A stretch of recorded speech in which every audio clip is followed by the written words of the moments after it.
I know it seems like I'm stuck on paint splatter, but using this method is an interesting way to dress up your photos. I'm going to start out with a picture of this dancer. I'll need to remove the background. The only way we can get away with not removing the background is if it were completely white. I'll use the Object Selection tool and the Refine option. So I'll come over here and select the Object Selection tool and click on it and pull the little clock over until we get what we want to get rid of, and then wait on it until it stops thinking. Okay, now once it turns into our star, then we can just click on it like that. And after that, we don't want it to be selecting this. Right now, the way it's set up is if we were to keep on going, it would delete our dancer. We don't want that. We want the background to be deleted. So I'm going to go up here to select and invert pixel selection. And that way we can get rid of our background and not our dancer.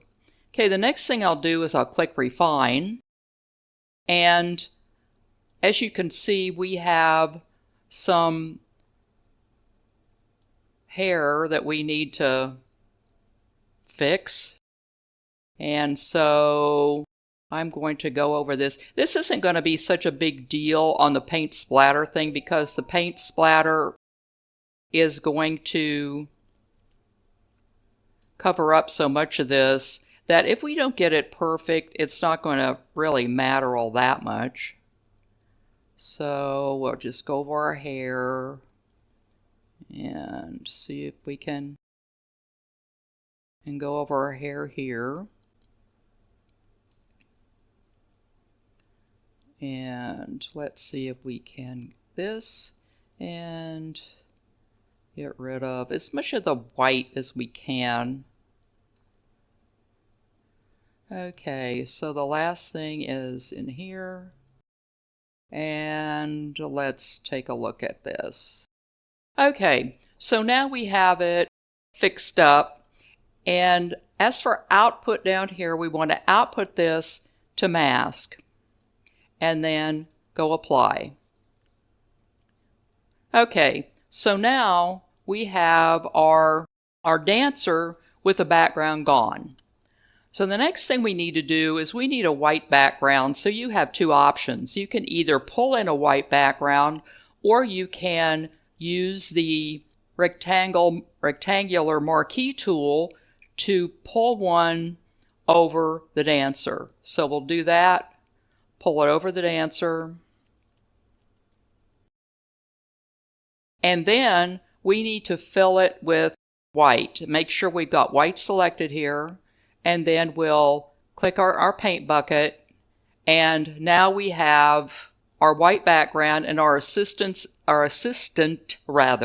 is telling us that, whoopsie, we don't have a pixel layer, so it's going to rasterize it for us. So we can see our dancer, we need to pull our rectangle below her. So now we've got our white background. Okay, so now we have our dancer and a white background, which is what we need. But the first thing that we need to do is to add some adjustments to this dancer. So we'll go down to Adjustments, click on the adjustment layer, and we want black and white. Okay, now we want to adjust it the way that we want. It's kind of a personal preference. I want it to be a little bit darker, so I'm going to do that. And then I'm going to add another adjustment layer, which is called Threshold. There we are, Threshold. And then we'll adjust our slider until we get the black and white adjustment that we want. Okay, now, well, wait a minute. Oh, that's too light. Okay, I want enough black in there to where it's going to absorb the color. Okay, so that looks fine right there. Now what we want to do is I'm going to turn that pixel layer off, because what I want to do is I want to blend all these together. So I'm going to right click on this and go merge visible. And it's going to merge all of our visible layers. Okay, so now we can turn this back on. And what we have now is we have one pixel layer, and these other ones are merged into our one pixel layer, so we can get rid of those. And then it'll be a whole lot easier to figure out what the heck we're doing. So I'm going to go down here and delete that one. And delete that one. And delete that one. So now all we have left is this layer right here, and I'm going to name this one Dancer. And we have our background. So now we can do our color. Okay, so with the dancer selected, well, I guess we don't have to have the dancer selected right now, but I need to go get my color, so I'm going to go out here and go File, Place, and I'm going to take this background right here and open it, and then pull this color over the dancer. Okay, so now we can mesh our colors together.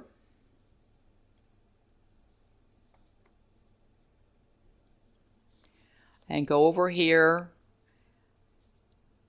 and click on the menu. And then we're going to go down to the second group right here, because this is the one. See what happens on this first group? We don't want that. We want the dancer to absorb all the color. So we're going to go down here to the second group, lighten, screen, color dodge, we don't want that. I think I'm going to choose lighten, and I'll click on lighten, and so now we have our dancer absorbing that first color. So now what we need to do is to do the background. So I'm going to go back out here to File and Place, and then I'm going to pick this one, and this one is going to go on top like the other one, but it is really going to be on top. It's actually going to be, I've got a wonky mouse here. Okay, so now when we go to our menu right here, instead of going to the second group, we'll go to the first. And so now we'll pick one of these, darken, multiply, color. Well, we're not going to pick that one. So I think the one I'm going to pick is multiply. So I'll click on multiply.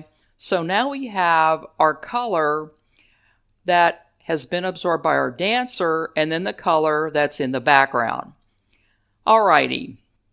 So that's an easy way that you can do this without using the brushes. So if you don't like to use the brushes, you can do that. Now the last thing I want to do is, if you'll notice, this has some water spots on it. So if you want to scope this out and see which layer has some stuff that you want to get rid of, then you'll need to go down and find the in-painting brush tool right here, and then see this stuff right here? We don't want that. So we're going to paint over that and then get rid of it so that that's not going to be an issue. This looks like some fingerprints, so whoever created this on Pixabay, or maybe they wanted the fingerprints, I don't know. I mean, that's possible. So we can just, in painting brush, paint over that and fix it. Here's another one down here, so we can do that. And then we'll get rid of all of our, well, not all of them, there's some more down there. We can get rid of, all of our fingerprints and all that other stuff that we don't want on there. And so there it is. Now, if you don't like this, I mean, you can always pick a brush and then fill this in. Notice how this has a lot more paint in it than this. I kind of like that. I like the way it gives it, I don't know, I kind of just like the look. But if you want to fill that in, there's no way, nothing stopping you from doing that. So all you would need to do is to create another layer. You want to add a pixel layer so that you can paint on it. So add a pixel layer, and that pixel layer should be on the top right there. See how it's on the top? And then we can just go over to our brushes and then pick the brushes we want. I'm going to pick sprays and splatters, and since all of this is like a splatter type, I'm going to find one that looks like a splatter. Okay. Here's one that's an ink splatter. So, I might want to select a brush. There's an ink splatter. Don't want it to be black, so there's an ink splatter, and you can splatter it a little bit over there. Let's select the blue. You can splatter a little bit more. If you don't like that, then there's some others that you can just, so play around with it. If you feel like you want to fill it in a little bit, here's some splatters. So let me see over here. So that would fill that in a little bit. And so on. So then you can play around and you can fill that in with whatever you want. Okay. So if you don't want to bother with the brushes, this might be an easier way to get the paint splatter effect you want. And all you have to do is go out to Pixabay and go under backgrounds and put in paint splatter backgrounds. And there are plenty of paint splatter backgrounds out there. And then remember, if you don't like that, you can use the brushes to touch up your creation. I actually hate this right here, but anyway, we could always, edit undo to get rid of it. Now, remember to like, subscribe, and ring that notification bell. Also, check out my Buy Me a Coffee webpage where you can see my latest posts and support my channel. I've also started posting my Affinity projects to the gallery. So if you go to my website, that Buy Me a Coffee website, if you click on Gallery, you'll see everything that I've been posting there.